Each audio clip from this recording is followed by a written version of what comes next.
to Attack of the Show, TV's only source for all the stuff you care about. Kevin Pereira, good to see you. I'm Candace Bailey. We are coming to you from the G4 Studios in Los Angeles. On the old program today, Steve-O returns to Attack of the Show. Tries to kill our set with a ladder. He might have also accidentally created an FCC violation on live TV, so there's that. Was it for his hand tats? Yeah, I was going to say something, and I let it slide. I'm not a good censor.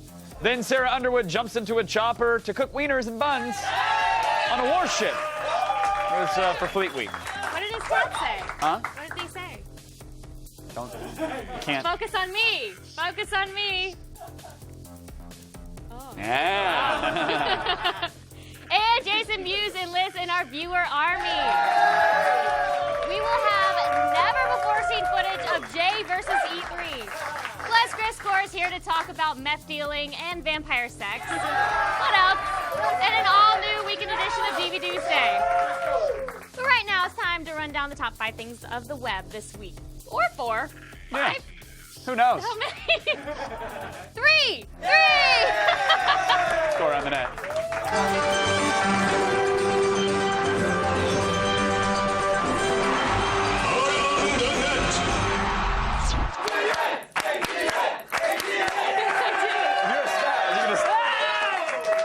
We'll start off today's list at number 3 with some playground equipment that definitely wouldn't pass modern safety standards. Which is exactly why it looks so damn fun. Yes. Oh no!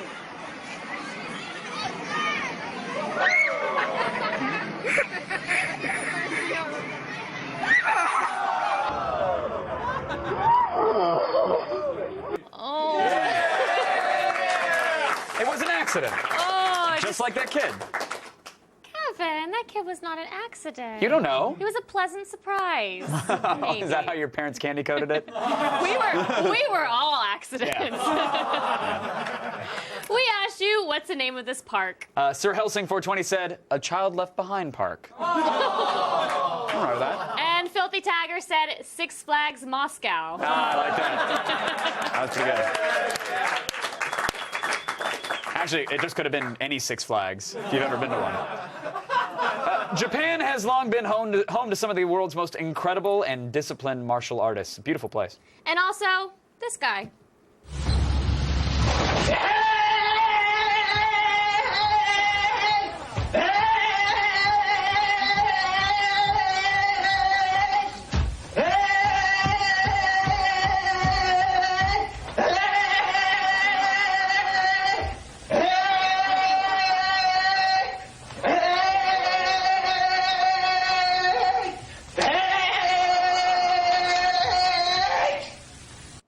That's my favorite part. You like that one? This one. I like the part where he hosted the Wheel of Fish. Anyone? Nobody? Ow. Okay, hey, Scott, thank you. Thanks, Scott. We asked you, what's the name of his fighting technique? Silver Six said Kung Fu. Techman89 said it was the old epic flail. Hey, no, I'm all right with that. I'm supporting that. There are precious few moments in your life when you will truly be at the center of attention. Birthdays, weddings, and graduation. Yeah, so when you're in the spotlight, try not to mess it up, or you're going to end up on our show as the #1 item. Rachel Michelle Hutchinson.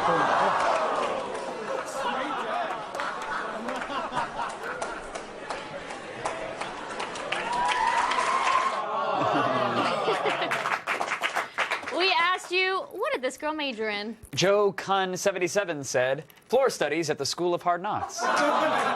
James 176 said drama for dummies. And Thrash Ruski said, anthropology. Yeah. I like that one.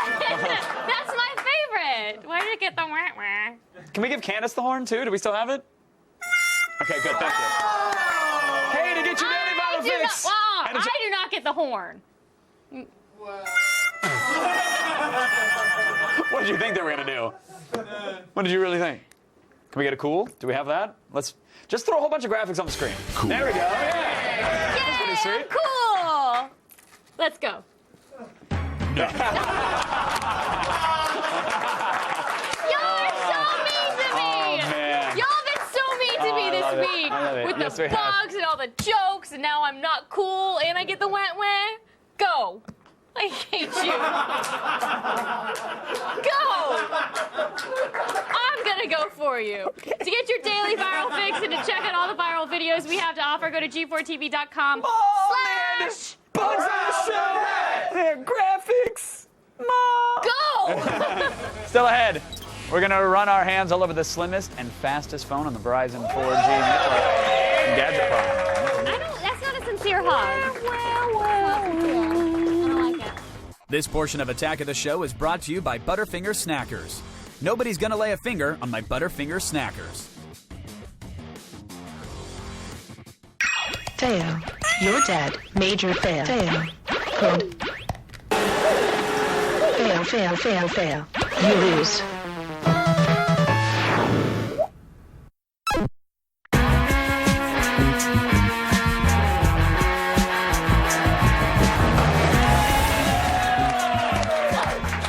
Most phones carry multi-year contracts. Pick poorly and you are stuck.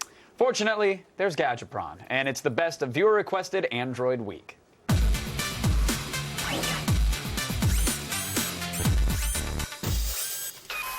Do you want the slimmest phone on Verizon's 4G network? Well, Samsung is betting that you do with the Droid Charge. Its 4.3-inch Super AMOLED touchscreen and Android OS will help you navigate mountains of multimedia as well as thousands of apps, while its 4G connectivity will blaze through downloads. There's also a front and rear-facing camera, all squeezed into a phone under half an inch thick for $180 with a contract. Now let's turn our attention to viewer-requested telephones. The Droid Charge feels about the same as the other Android phones we've had on this week.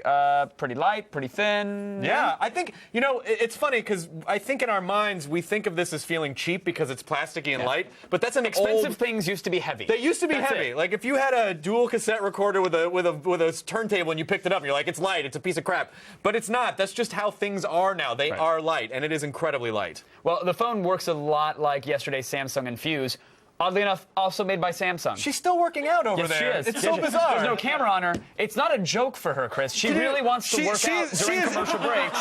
She is in it to win it. She really wants. 473. Don't talk. Keep doing I've it. attached it to my foot. Oh my gosh. They're multi-purpose. So the phone is basically, you can see here, it's great. It's got all of the... Nothing bad or unexpected. Nothing unexpected at all, Kevin. It's the same version of Android 2.2, most of the same pre-installed apps, including the new Samsung Media Hub, which is a very iTunes-like selection of movies and TV shows to rent or buy. There are some notable differences here, though. The Infuse is AT&T. This one is on Verizon. The phone has hardware buttons for navigation. And yesterday's phone, the Infuse, had a 1.2 gigahertz processor. Wait, is this one different? This one has a 1 gigahertz processor. But I know, if you... No. If you can measure those speeds with your brain somehow. But it handles really intense games like She's still QWERTY pretty camel well. kicking. It's so distracting. Yeah. I just have no idea what's going on It over really I'm is. just exercising. I got gotta it. get it in when I can. I give this a 5 out of 5. All right, so the cameras on these phones are never as good as we want them to be. We always complain. Whatever. Is the charge any difference? Yeah, this one's pretty good. Pictures were all well exposed. Colors were nicely saturated. We did have some soft focus light issues and low light. The LED flash is bright. It's just not very flattering. That guy looks like he's talking on a banana there. Yeah.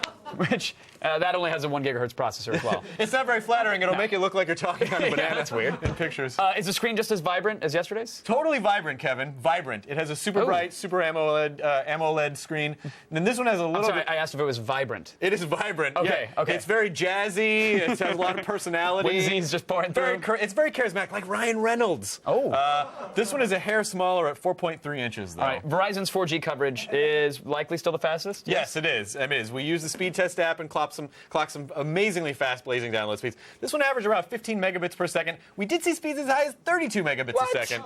I recommend you check if there's good 4G LTE coverage in your area. It's not everywhere before you sign up. All right, $180 with a contract on Amazon Wireless. What's the verdict? Kevin, 4 out of 5.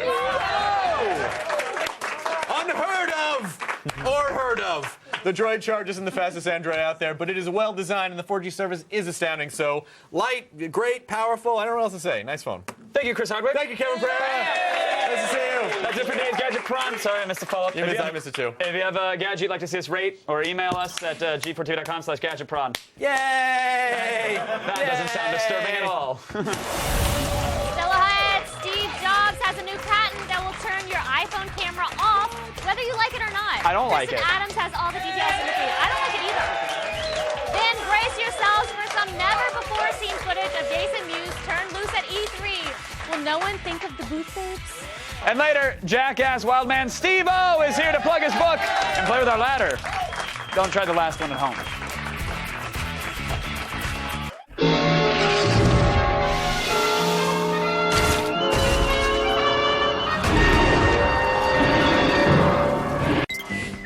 The only way to deal with a financial crisis is to run that ass down to the bank and get them ducats out. Banks are first skanks.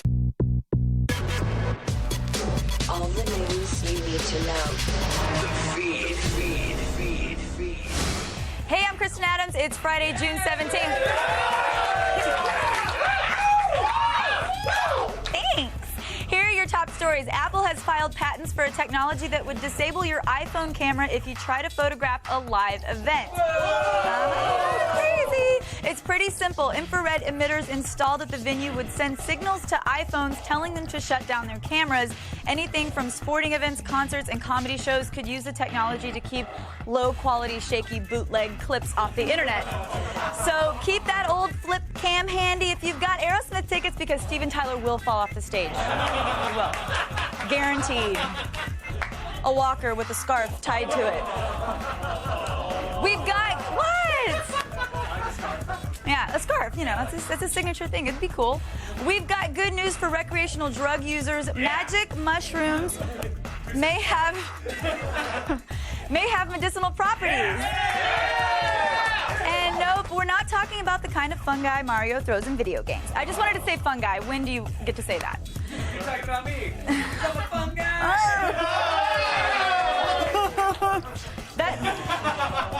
That warrants the shaky shoulder laugh. Hey, I'll take it. But you know Funny. what? I didn't get a wah-wah horn. That's true. That's true. Very true. All right, anyways. Wait. What was that? What was that, Kevin? Wasn't me. Kristen Adams. All right. A new medical study reveals that psilocybin, the hallucinogenic ingredient in psychedelic mushrooms, fills users with a deep feeling of well-being and could be useful in treating depression, anxiety, and even addiction. But researchers caution that only a small doctor-prescribed amount, okay, not the kind that you would find in a drug dealer's house, should be ingested. So don't turn on that lava lamp just yet, all right? And finally, it's not quite... I can't talk. Let me start over. And finally, it's not quite Soylent Green, but a Japanese scientist has developed an artificial meat made from sewage. Yup, the meat-like product, I say meat-like product, is made from a combination of soya, steak sauce, and human feces. I wish I was making that up. The scientist hopes that the new meat is an efficient way to recycle and solve the world's hunger crisis. But I don't care how hungry I am, I will not eat poop meat. I won't do it. I'm Kristen Adams, and you've just been fed, although it's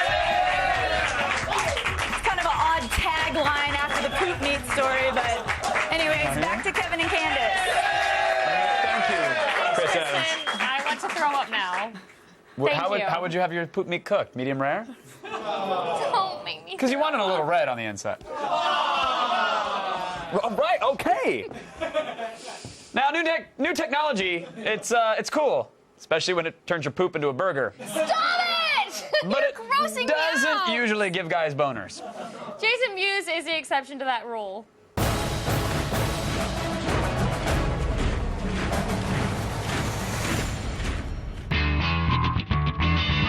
Hello, Jason Mewes here, and we are at E3. We're about to go walk inside. We have people staring at us like, why does that guy have a camera and a microphone on him? You know why? Because we're about to play games on Attack of the Show, baby. But we're lost. I am playing Resistance 3 in 3D, man. Honestly, I've never played a game in 3D and it looks really cool. There he is, get him. Yeah, what? The bullets come right at you, dude, it's awesome. Grenade, grenade. Video games in 3D, what more can you ask for? We're in the VIP section. This is only where you can get in if you're part of Attack of the Show. We're gonna check out the Wii U. I've not seen or touched it yet. Okay, well I now have now. are you caressing it? Wow, okay. All right. It's good. It honestly feels good in the hand. It's like nice spread apart.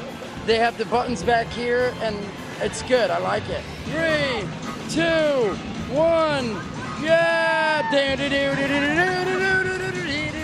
J-Muse, Wii U, Attack of the Show, Boner City, baby.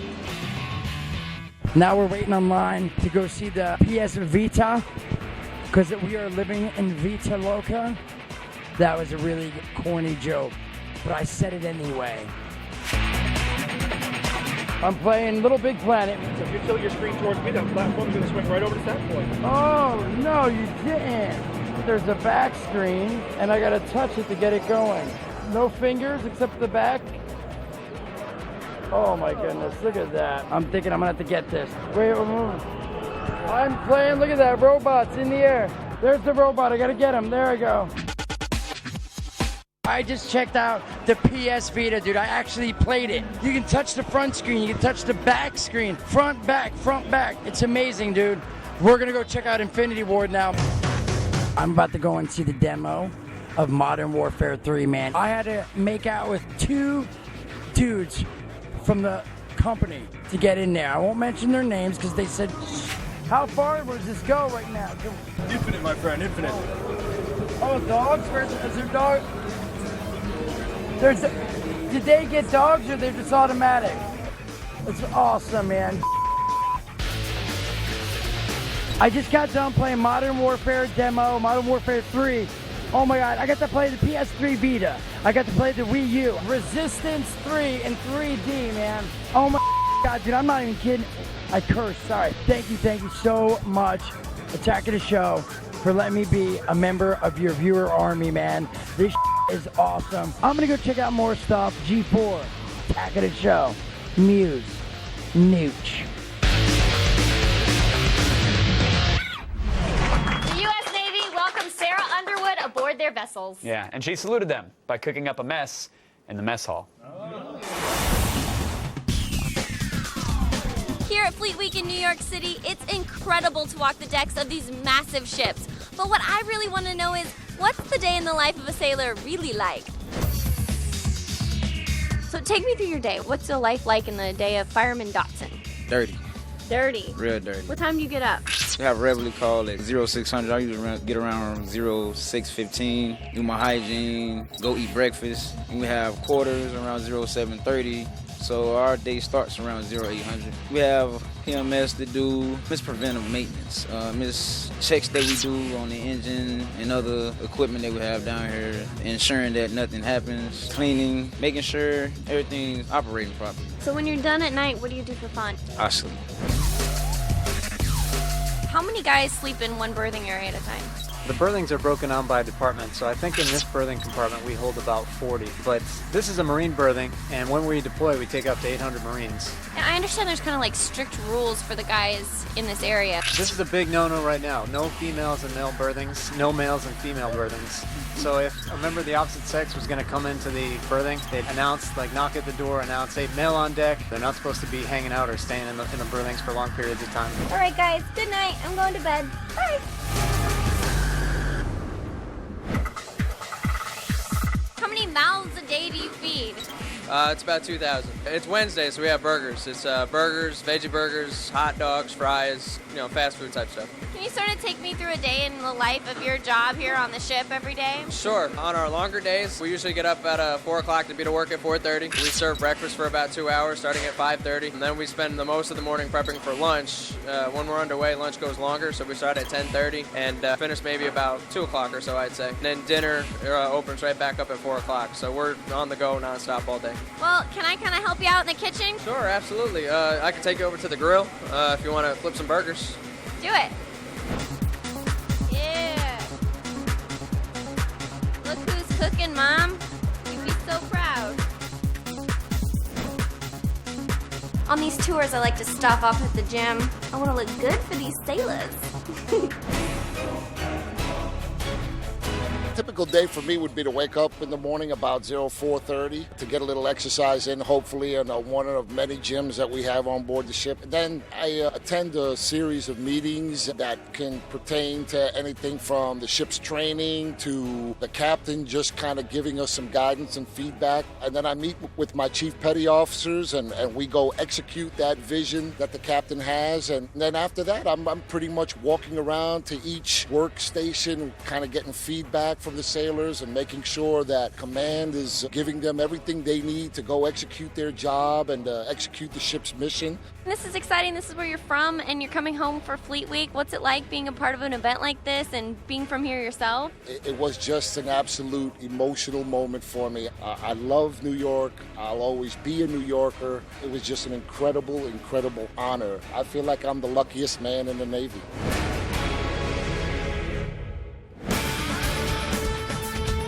While the rest of the officers went on shore to enjoy the sights of New York City, they left me with a very important mission. I wonder if they want me to sweep the whole thing.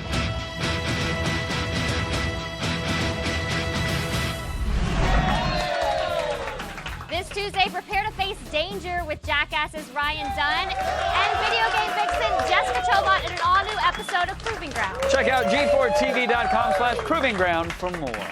Stay tuned. A clean and sober Steve-O returns to the tab. He's got a new book of war stories from his Jackass years, so stick around.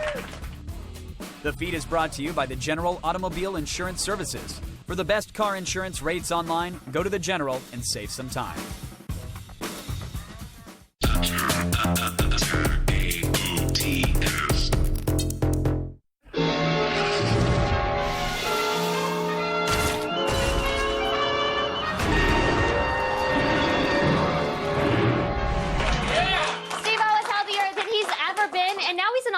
It's required reading for anyone that's thinking of stapling something to their genitals. So. Hi, I'm Steve-O.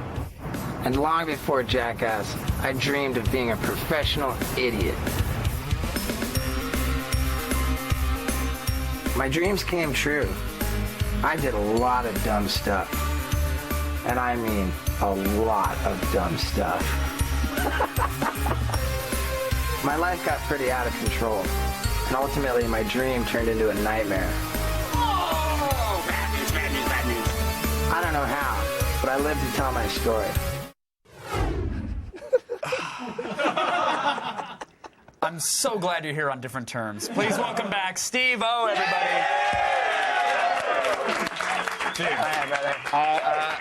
I told you last time you were here, I'm a huge fan of the new Steve-O, and the book is riveting. It's a fantastic read, so congrats on that. Thank you. Thank you so much. I say that it's kind of like a million little pieces, but you don't have to apologize to Oprah about it. Like, it's real. You lived this life. Right. This is insane.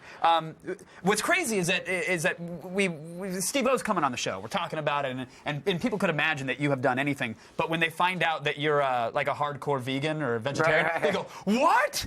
Steve-O's he doesn't eat meat? That's crazy." For some reason, you're that crazy that the thought of you just being a vegetarian freaks them out. Yeah, I mean, I guess I was always so drastically unhealthy. I'm just not a moderation kind of guy, you know? Like, I'm going to be unhealthy, I'm going to be unhealthy, and now I'm, like, trying to be healthy, and so I'm taking that to extremes, too, you know? I love it, man. It was, I describe it in the book, how I did drugs to the point where I was, like, hearing voices and seeing, like, hallucinations. I mean, people were walking around my apartment that were never actually there, you know? Wow. Like, you know, I even kid around, and it's not even a joke. It's completely serious. That I had like full-on interventions where like people showed up and like walked in and had a seat to have this talk with me, and it turned out they were never there. They were never there? They were never there. I hallucinated interventions. That would be the most awkward episode of that show, when it's just you in a room, crying, listening to nobody. It's just dead air for an hour. The poor neighbor, like always. Have you apologized to that neighbor? I did. Did you really? I tracked him down, yeah. I tracked him down and I apologized to him. Just so people have what was some of the things you did to your neighbor at the height of your... Yeah, I pounded on the wall and smashed a hole through all the way with like like a broomstick. Like I poked all the way through into his apartment. You gave him a glory hole in his condo. Yeah, exactly. And with Steve-O on the other side of it, by the way. Like, it was nuts because this poor guy, man. Like I'm hearing voices in my ears. You know, is how it works. You know, and these like some of them are telling me like mean things and telling me to hurt myself. And some of them are telling me that like they're worried about me and they want me. And I'm, you know, when they're telling me like, hey, you've really got a problem, these voices, I'm like screaming, I'm fine, I'm there, you know. I'm just screaming. I'm like literally alone in my apartment, screaming at voices nothing, in my head. And a neighbor peering through the hole. Are you sure you're fine? Steve, are you sure you're good in there? It was crazy. But let me ask you, with the life that you had, and looking back in page 4, it must blow you away. Yeah, the fact that you're here. Crazy, man. Here you are on the precipice of this new road. Like, are you confident as to where this road goes and where it ends? I don't know. I don't know what it is, man. But I do know this, that the way that we treat others is a reflection of how we feel about ourselves. And clearly, you know, at the point when, you know, when the intervention happened with Knoxville and the guys, by that point, I just did not have good feelings about myself, and forget the way you treat others, the way you were treating yourself. The way I was treating myself, and because of the way I felt about myself, clearly, you know, I didn't have anything nice or to say or do to anybody else, and it was really hard to deal with that in you know, in this recovery process where you take an honest look at yourself and your actions. You know, like. And did you come to a conclusion about yourself? Or? Well, about 100 days into sobriety. And working, you know, this program, like the fog cleared, and I was able to see myself. I thought you were going to say you set your testicles on fire again. I was like, oh, did you relapse? I found a lighter. Now the fog cleared, and I was able to see myself for what I'd really turned into, and I was horrified, man. I felt like I couldn't forgive myself, and it was bad, man. Like I wound up in a psychiatric ward, having been sober for 100 days. Wow. Know? Wow. And yeah, it was wild. But you've come such a 3 years of sobriety, you know, by the way. In case you didn't know. Congratulations. And going back, you know, going back to the first question about being vegan, you know, like by deliberately changing the way that I act towards others, towards animals, you know, towards the environment, you know, it really has rearranged the way that I feel about myself, and it's really benefited every area of my life. Let me ask you this: you say in the book, and we're already running out of time. I hate that. You say in the book that your life changed when you got a camcorder. That was it for you. Yeah. So could you imagine being like 6 to 9 years old now, getting a flip cam and having access to YouTube? Like, we wouldn't be talking, right? It would be tough to stand out, you know, in all that. But then, you know, so part of me thinks, oh, I would never stand out in all that sea of videos. Mm-hmm. But then look at Justin Bieber. You know, he came up on YouTube, right? So, so it's entirely possible, man. I think that's the only parallel you could ever draw to a 6-year-old Steve-O and a flip cam and Justin Bieber is the fact that you'd both be on YouTube. Yeah, I think that's about it. The way that I did it, you know, I stole a video camera from my dad. You know, that's how I started. I filmed. I was in University of Miami. This girl saw that I wasn't going to class. This girlfriend I had. I wasn't going to class. All I wanted to do was jump off the diving boards at the pool and ride my skateboard. She told me she was looking into her future and couldn't see me in it. so she dumped me, and it broke my heart. And from that point, like, I wanted to jump off of. Instead of the diving boards, jump off of like apartment buildings into shallow pools and be crazy. And I was prove her wrong. I'll be in your future. Right. Well, you know. And I wound up, you know, if I was filming all these stunts and showing to people, and they really reacted, like, genuinely, like, they were shocked and entertained and impressed. And I thought at that point, you know, there's something here, man. So I kept filming, and I was like, I'm going to be a crazy stuntman. I always had 2 VCRs plugged together, and I was just recording, filming, editing, duping, and going to the post office with VHS tapes, sending them out to anybody I thought might watch them. Wow. And my goal was really to be in skateboard videos. And then, you know, the guy who was in charge of the skateboard videos that I was featured in, he went to Spike Jonze and he said, hey, Spike, man, everybody really loves our videos, but nobody cares how much about the skateboarding. The skateboarding part, Thinking if we take out the skateboarding, what's left over would be a great show. And then, you know, they took out the skateboarding. Like, man, I learned to skateboard for nothing. Oh, well, that's okay. How does this lead to accidental sex with a tranny, real quick? Okay. What was that part? Because we're literally out of time, but I mean, how does this... I will tell you, man, like, we took out the skateboarding. What was left over was me and Knoxville and the guys. It was Jackass. All of us guys, we just love we love doing gay stuff. We love running around in thongs. We love all the homoerotic stuff. And it's never been like about making fun of homosexuals or targeting them or attacking them at all. What it has been about is really, and I feel this is true, is a noble effort on our part to rid the world of homophobia. You know, we're like one tranny at a time. Well, no, we love we delight in making homophobic people uncomfortable with all of our gay humor. And as I'm writing that in the book, I'm saying, you know, like, I feel like we're doing something helpful and confronting homophobia. And then I realized, well, how can I say that and then not include the part about the time that tranny went down on me?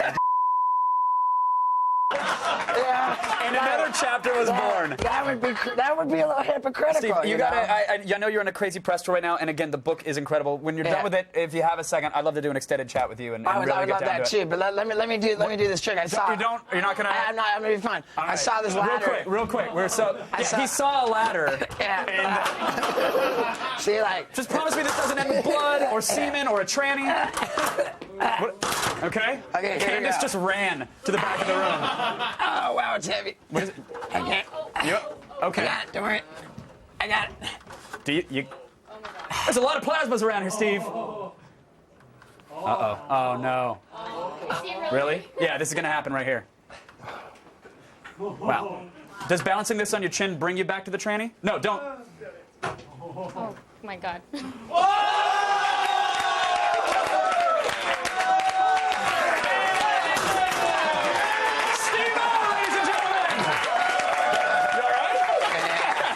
Dude, so good. Please come back for another chat. Steve-O, Professional Idiot, a memoir, is now available. Head over to steve-o.com for info on his book tour. Coming up, an all-new weekend edition of DVD Tuesday with Chris Good. He's reviewing Breaking Bad. That means we're going to talk about meth. Remember, it's a hell of a drug.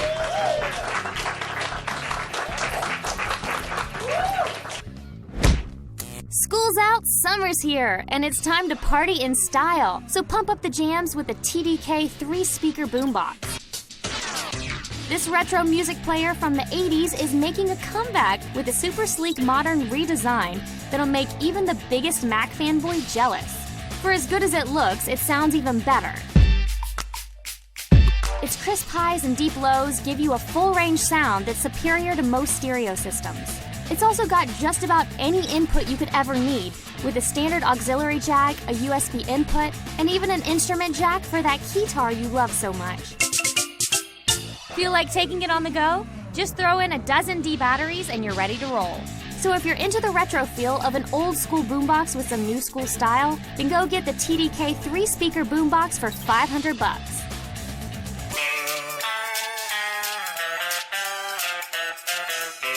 Your Facts Bear, your Facts Bear. Who's Facts Bear? We could get one of the interns to do it. All right. Little Keith. Yeah, Little Keith can do it. Work it. Feel that bear suit. Coming up Monday on an all-new Attack of the Show. True Blood's Nelson Ellis drops by the studio live to help us score some vampire blood.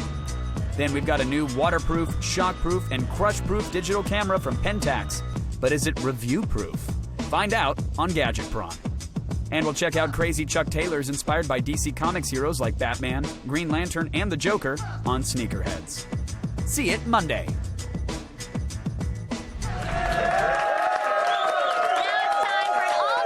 Edition of DV Tuesday.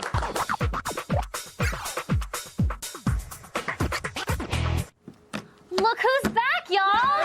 It's Throwback Chris Gore! Hey, folks. It's Friday. I'm here. Let's do it. It is Friday. A lot You're to here. talk about today. All right. What do we have first? First up, we have Breaking Bad, the complete third season. Now, a lot of Breaking Bad fans considered season 3 the best yet. Do you agree with that? Absolutely. It would not have been great, though, had it not been for the previous 2 seasons, which set up all the conflict in here. Familial conflict, there's conflict. Lots of conflict. Familiar. There's a lot of conflict, which is always the best drama. But, you know, who'd have thunk that, like, selling crystal meth would lead to all that drama? I guess it does. Who'd have thunk a lot it? of drama. A lot of drama. Now, Bryan Cranston and Aaron Paul both won Emmys for their work in season 3. Was it deserved? Well deserved, because there's a real a tough balance with this show, mixing the intense drama with comedy. This episode we're seeing now, one of my favorites, The Fly, where they're just trying to take care of this fly that's in the room for the whole episode. It's just them trying to deal with that. And also, if you're a huge fan of Chris Hardwick, and I'm a huge fan of Chris, he looks just like Aaron Paul. So if you ever thought, what would Chris Hardwick's life be like if he sold crystal meth? You can just watch Breaking Bad. This is it. Okay. I love Chris Hardwick. Me too. Yeah. All right, what's the bottom line? Bottom line is buy it. Nice. I'm putting it right next to seasons 1 and 2, which are already on my shelf. Awesome. What's up next? Cool. Up next, we have True Blood, the complete 3rd season. Now, what kind of blood-sucking craziness can we expect this time around? Well, this is the show where I think the opener of the show is always awesome. The closer, the season ender, always awesome. And then you've got a lot of middling stuff in it. This season, what's interesting is, there's a lot of commentary with Alan Ball, the creator of the show. And this show is definitely features a lot of man-on-man action, to the point where even Alan Ball, who is himself gay, said, wow, this show's really gay. Even he thought it was maybe too much man-on-man action. That's hysterical. Are there any special features? The special features are commentary, and then also these things where characters pop up in a pop-up screen and in character tell you about what's happening on the show, providing commentary. Oh, look at that. It's and fake. they had fake wolves for stands, but they actually used real wolves in the show. Did? But like Andy, who we're seeing there, one of my favorites, they come in and in character, they talk about what's going on in the show, which makes no sense. It's ridiculous. I know you're actors. You can drop that whole fake what do you stuff mean and they actually talk about stuff that makes no sense? Yeah, it's like, the in character, them talking about what's happening with the character on the show, which is dumb because their characters would never be watching the show. And it's stupid. It makes no sense. Okay, what's the bottom line? Bottom line is rent it, because still, True Blood, chicks dig True Blood. That's a fact. Chicks dig it. They dig the show. Okay, what else do you have for us? We have the Superman motion picture anthology. Now, what do we get in this new Man of Steel collection? Well, you get the first 2 Superman films, directed by Richard Donner. You get both the theatrical cut and the re-edits that Richard Donner did. In fact, Superman 2, which we're seeing Superman fight General Zod, the amazing Neil. Before Zod, in turns Neil. Ow. Before me. What he did with Superman 2, what he did with Superman 2 is make it more serious, because Richard Donner started directing Superman 2 and then left the production. Someone else finished it and made it more comedic. But what's weird about this is then you've got the other Superman movies are also included in the motion picture anthology. Yeah, I was going to say, how do you feel about Superman Returns being included among the Christopher Reeve classics? I mean, it's fine that they put it in there. I'm not a big fan of Superman Returns. I like to call that movie Superman Lifts. But Brandon Routh is awesome. I mean, he's been great in like Scott Pilgrim and a bunch of other stuff. He was in Zack and Miri Make a Porno. Brandon Routh was so good in that. So big fan of Brandon Routh as an actor. Superman Returns just did not deliver, unfortunately. Okay, all right. Well, what's the bottom line? This is a split decision. It's really weird. It's a pass. But I bought Superman 1 and 2. It's a pass buy? It's a pass on the box set. Pass on the box set. Buy Superman 1 and 2. But if you want, you know what? Go ahead. Just buy the whole thing. Yeah, you can buy the box set, and then you'll get, 3 free movies you'll never watch. That's basically, if you buy the box set. I'm never going to buy the box set, just the first 2 movies. Okay, thank you, Chris. Thank you. Have a good Friday. I will. For more Barr, follow him on Twitter @ChrisGore. And now over to, what's his snack? Thanks, Chris, and see you next Tuesday for DV Tuesday. Everyone knows that sexting your penis is wrong, so draw your junk and send it instead. These drawing apps for the iPad will let you make a masterpiece out of your piece.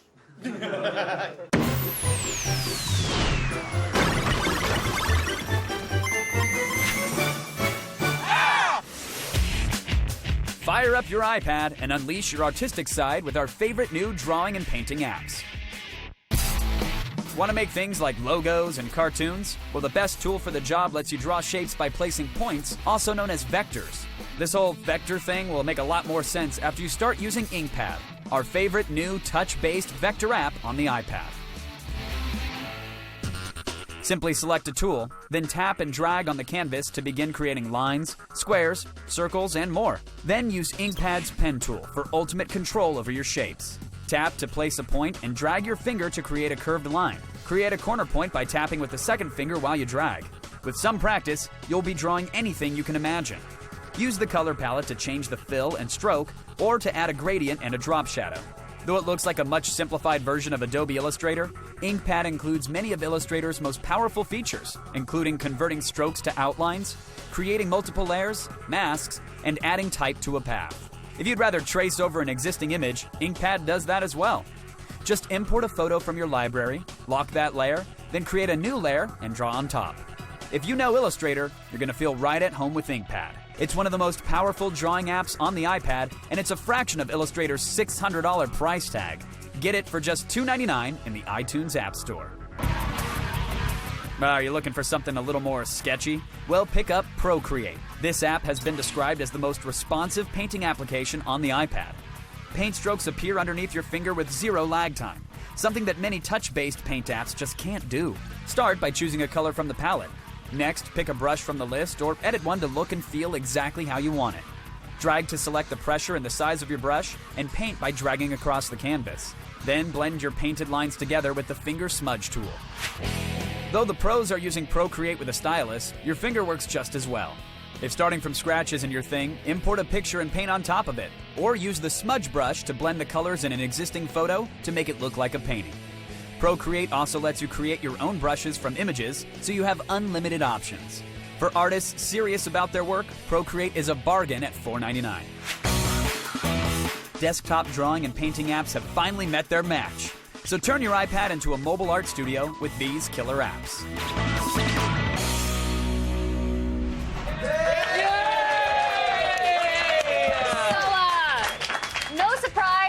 Kevin would like to watch a porno with you. That is true.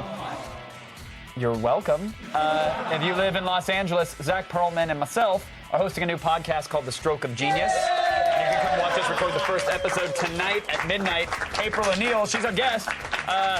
She also lets people put penises inside of her. So she'll be there.